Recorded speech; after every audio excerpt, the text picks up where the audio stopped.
Hey, this is Morgan Pratt with the JMac for Congress campaign. If you're listening to this podcast, it sounds like you like JMac. You can find out more about him by going to his Facebook, Instagram, Twitter, or YouTube channel. Please remember to subscribe and rate us. Now coming up, more JMac.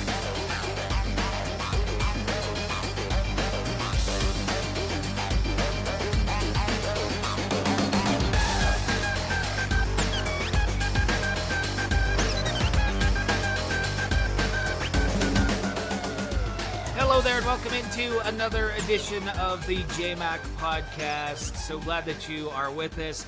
Well, my friends, it is over what I believe will be the very last public hearing in the impeachment trial of President Trump in the House, at least, is now over unless they make some changes. It's now going to go over to the House Judiciary Committee, and I don't know if they're going to have any hearings or not. We'll have to wait and see.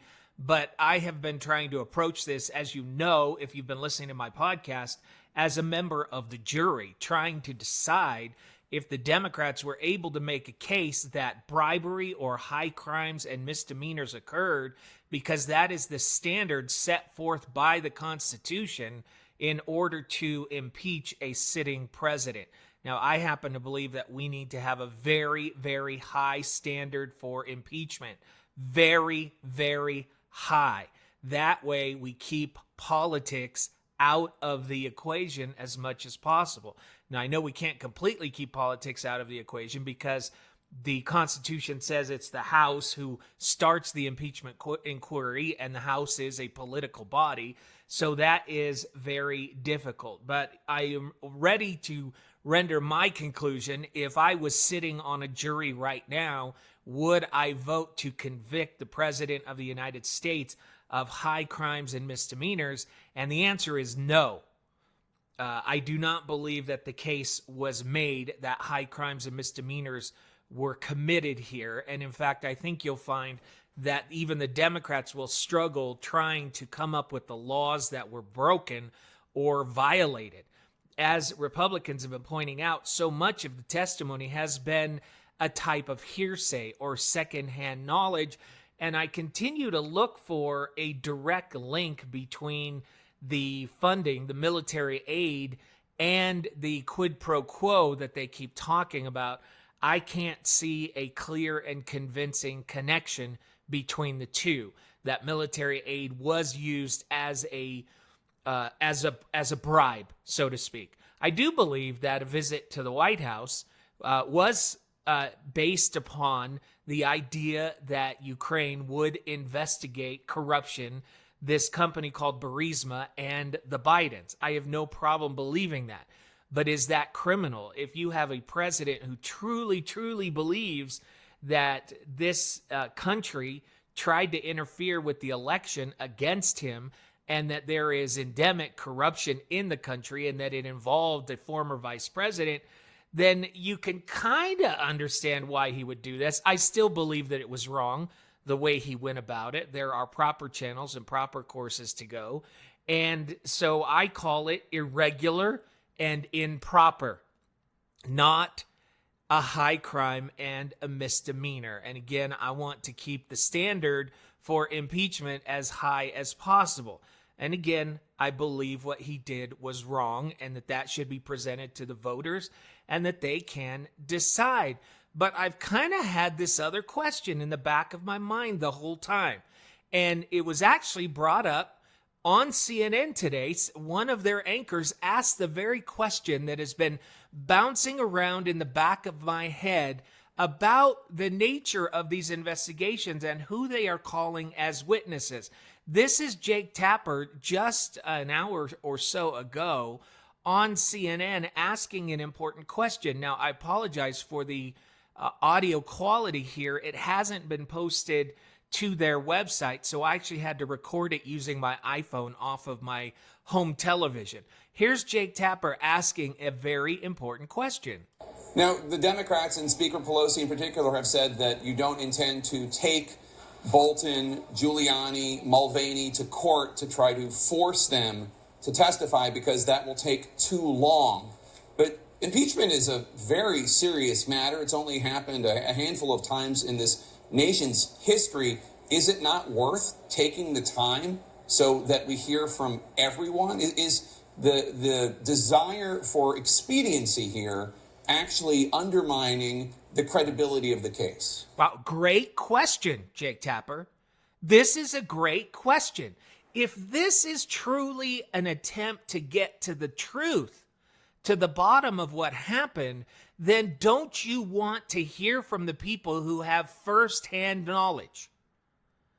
And wouldn't it be of value to fight in the courts to have those people testify, regardless of how long it takes? What's more important here, the truth or something else? Well, Jake Tapper is asking this question of House Representative Democrat Eric Swalwell.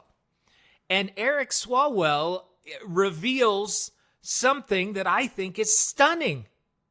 And it speaks to the real intent of the Democrats.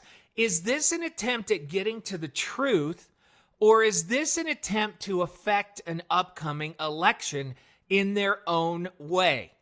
Here's what he said.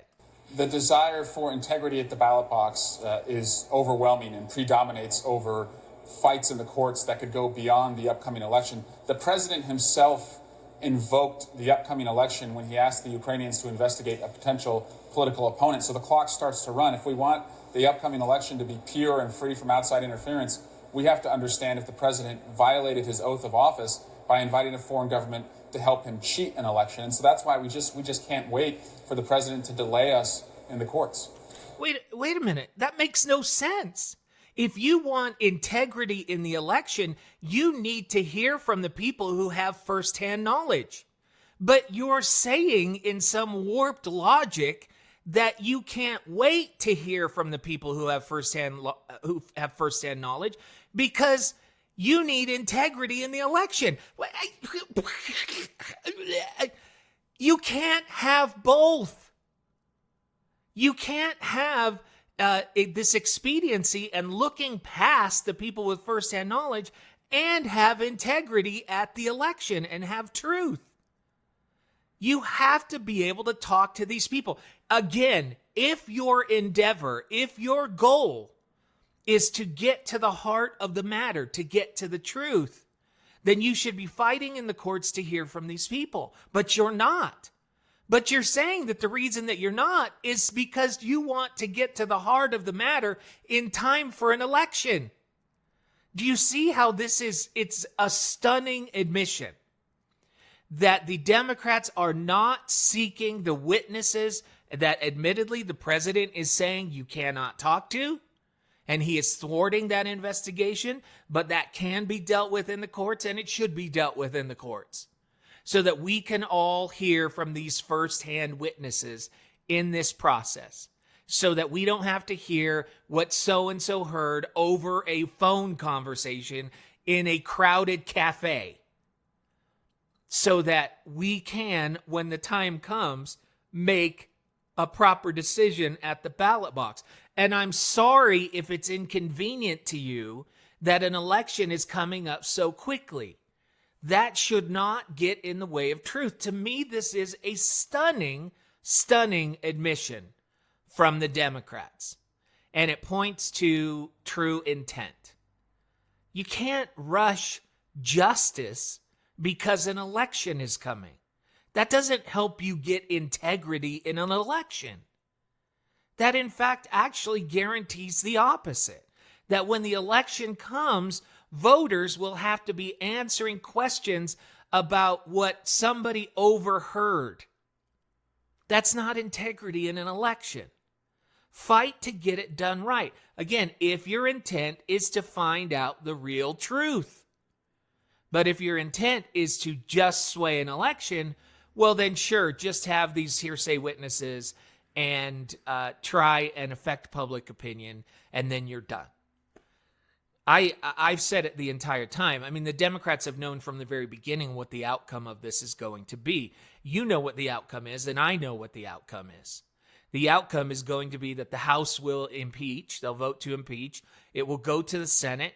The Senate will hold the trial, and the president will not be removed. And because we will never hear from these firsthand witnesses, because nobody is taking the time to fight for them, to hear from them in the courts, and because the president is saying he doesn't want them to testify, we're never going to hear from those people. So when it's all said and done, we will have an impeached president who's still in office, who will go to the polls, and you'll have a public that is deeply confused. That does not help us at all, if you ask me. Stunning admission. So again, if I was on the jury, I would not be able to vote that the president committed a high crime and misdemeanor, and I would leave it to the people. I wish that the president would allow these people to testify, and I wish that the Democrats would fight to have them testify so that we could get to the bottom of this and not be hearing about overheard conversations. But that's just me. That's just where I stand on the issue of impeachment today. Where do you stand? Let us know in the comments, and be sure and like and subscribe to our podcast. I'll be able to get back to my normal life now that these hearings are over, at least for now.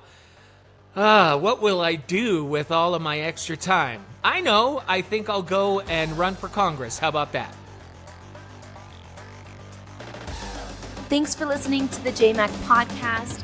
If you'd like to donate to JMac for Congress, you can go to jmacforutah.com. That's jmacforutah.com.